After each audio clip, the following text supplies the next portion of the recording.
Hi friends, Brandon here from Fresh by Brandon. I'm in downtown Santa Ana at Shinoda Design Center. So excited to be a guest designer for them for their spring end caps. Today, we're going to make a small hand-tied bouquet to put at the end of this end cap. We are working today with all of these fantastic blooms from Shinoda, some pincushion protea. These are so realistic looking. We have these beautiful spray roses, garden roses, one spray of our beautiful bright purple mums, and then I love this little bush of lavender. It's nice and bushy, one stem, but it gives me a lot of depth, a lot of texture, and it's nice and big. We also have this beautiful lunaria and some status that we're going to use today. And then we have a generic desert shrub that I think is absolutely perfect and also comes in a beautiful peach color. So since we are designing a bouquet for the end cap, we really want to make sure that it has height in the back and kind of shoots out a little bit to the sides without going too far. So it's not going to be a full 360 bouquet necessarily. So for me, I'm going to start with my tallest, what I would like to go up in the back, and then I'm going to start to layer down. So when I'm starting my bouquet, I make sure that I have a nice access across point where all the stems are crossing. This gives me the nice little cinched waist. This is where I will eventually bind it all together.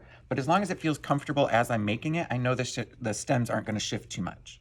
I'm going to offset the purple on this side with a little purple hanging down that way. The darker color at the bottom because it's visually heavier. Then we have this nice shrub here. I'm going to put this right here.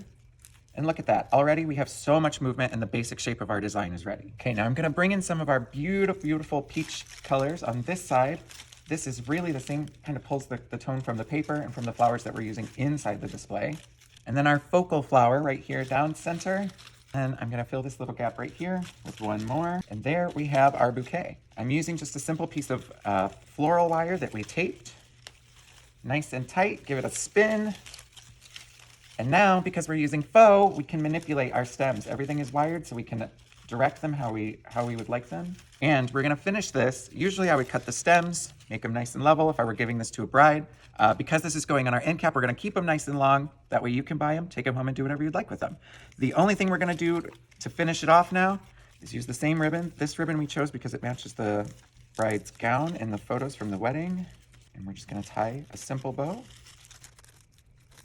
So here we have our finished product. It's a simple one-sided bouquet. It's gonna look really great on our end cap. You could also do this at home. A one-sided bouquet is great. Cut the stems, drop it in a vase, or something that's gonna be up against the wall where you're not gonna see the back. We also do one-sided bouquets a lot for weddings if we're gonna do them as a swag. Same idea, make it in your hand, hang it upside down, and have it as a swag down the aisle for aisle markers, on the front of a door, something like that. All right, friends, thank you so much for joining me as I make this hand-tied bouquet for the end cap here at Shinoda Design Center. Keep in mind, you can buy all of these products on the website or at the warehouses in Santa Ana or San Diego.